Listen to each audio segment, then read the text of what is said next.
In section 5, we're going to talk about spheres. And a sphere is the set of all points equidistant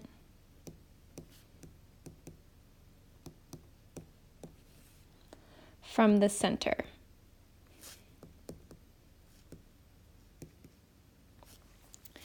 So it's kind of like a three-dimensional circle, since a circle is a set of all equidistant points from a center as well, but a sphere is three-dimensionally.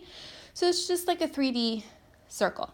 So the area of a sphere is given by the formula 4 pi r squared.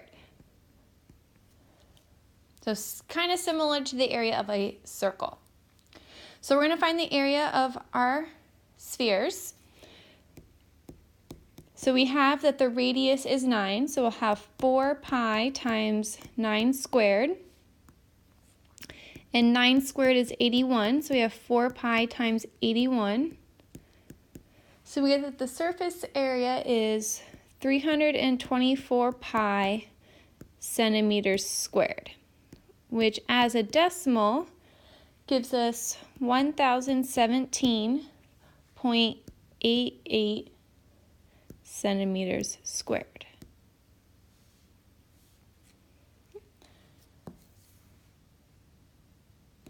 In our second example, we're given the diameter of the sphere and we need its radius. So we have 4 pi and then the radius is going to be 7. So 4 pi times 7 squared.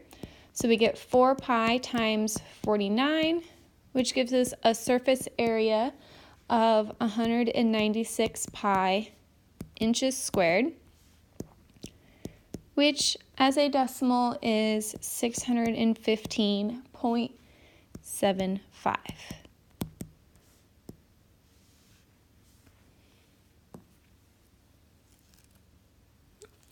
The volume of a sphere is found using the formula 4/3 pi r cubed. So unlike the other solids we've talked about where the surface area or the total area and the volume comes from something similar, spheres are kind of like their own shape. They have their own formulas. It doesn't necessarily follow the same rules as our previous solids. So we go to find our volume of our sphere. We're going to do 4/3 pi and then our radius 9 cubed. So 9 cubed is 9 times 9 times 9, which gives us 4/3 pi times 729. So we get 972 pi centimeters cubed for the volume, which as a decimal is 3053.63 centimeters cubed.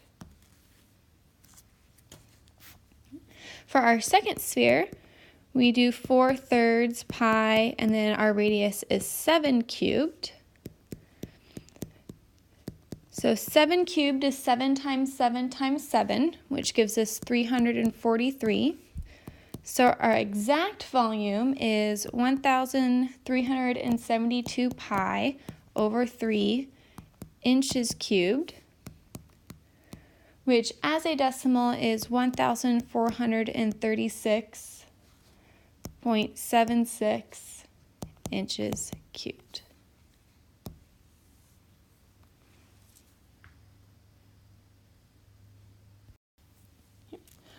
Something that we can do with spheres that we haven't previously done is use a known surface area or volume to find something else. So in this next example, we know that the surface area of a sphere is 324 pi centimeters squared. We want to find the diameter. So what we can do is we can use the known formula for the surface area of a sphere to solve for the radius, and once we know the radius, we can find our diameter. So the formula for surface area is 4 pi r squared. And we know that that equals 324 pi. So we can use that to solve for the radius. So we're going to divide by 4 pi in order to get our radius by itself, and we get that the radius squared is going to equal 81. So then we just take the square root of both sides and we get that the radius 9. We then know that the diameter of a circle is 2 times the radius, so it'll be the same for the sphere, which means our diameter is 2 times 9, so we get a diameter of 18 centimeters. In this entire module, units are extremely important. In our next example, we know that the volume of a sphere is 288 pi centimeters cubed. We want to find the surface area. So again, we can use our formula for volume to solve for the radius, and once we know the radius, we can find the surface area. So the volume of a sphere is found by using the formula 4/3 pi r cubed, and we know that's going to equal 288 pi. So the first thing I'm going to do is divide by pi. So we get 4/3 r cubed equals 288.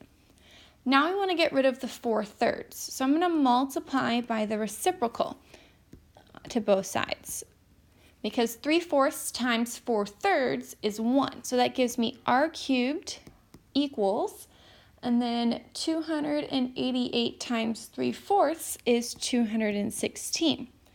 Now, unlike the last example where we took the square root of both sides, in this case we're going to take the cube root of both sides because r is cubed. So it's the cube root of 216 that we want, and we find the cube root of 216, we get that the radius is 6.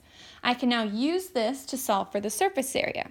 The surface area of the hemisphere, which is important here because hemisphere stands for half a sphere.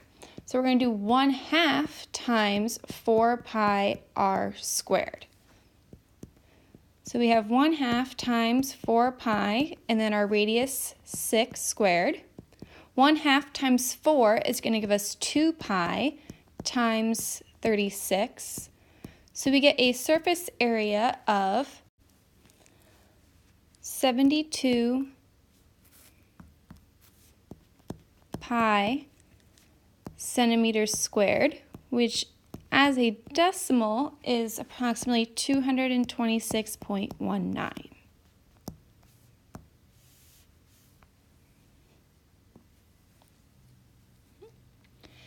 Next, we're going to find the volume of this figure, which is comprised of a cylinder on the bottom and then a hemisphere on the top. So when we go to find our volume, we want to find the volume of our hemisphere and add it with the volume of our cylinder. That way we'll get the total volume. So since a hemisphere is half of a sphere, we'll do 1/2 times 4/3 pi r cubed. And then the volume of a cylinder is found by the formula pi r squared h.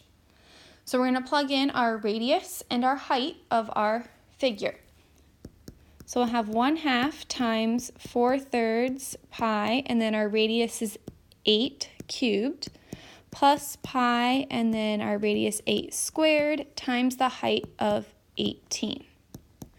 1/2 times 4/3 ends up being 2/3, so we have 2/3 pi times, and then 8 cubed is 512, plus 18 pi times 8 squared, which is 64.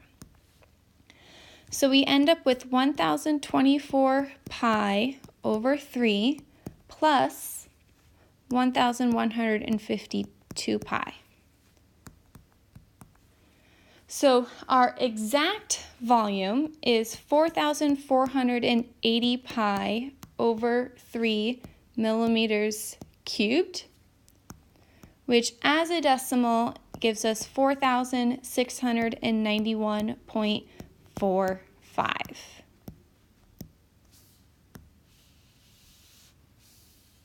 And the way I got the 4,480 pi over 3 is I just rewrote 1,152 as a fraction with a denominator of 3, so I could combine them into a single fraction to get the most accurate answer I could. So I wanted to save decimals until the very end so I had the most exact answer.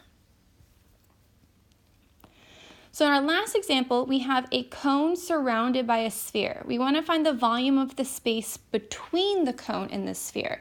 So the space between the cone and the sphere is this empty space here.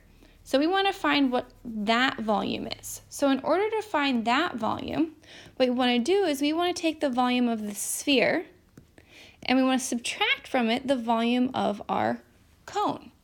So we have exact formulas for the volume of a sphere and a cone. So the volume of a sphere is 4/3 pi r cubed minus the volume of a cone, which is 1/3 pi r squared h. So we plug in our radius and our height. We have 4/3 pi, and then our diameter is 20, which means our radius is 10. Minus 1/3 pi, our radius squared. And we don't have our height of our cone, which if I were to draw it, would be the center of our circular base of our cone to the outside of our sphere, which is just the radius of the sphere. So the height is also 10.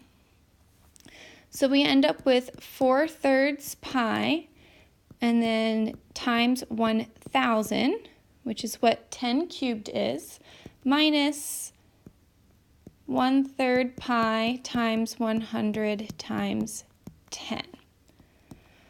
So we end up with 4,000 pi over 3 minus 1,000 pi over 3. These are common fractions because they both have the same denominator. So 4,000 minus 1,000 is going to give us 3,000 pi over 3, and I can do 3,000 divided by 3.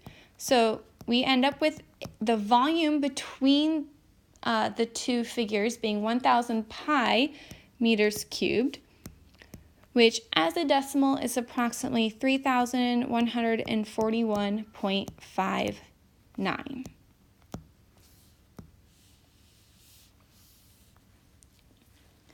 Let me know if you have any questions when you're working on the assignment over spheres, especially on problems similar to these last two, where you have to combine formulas from previous sections.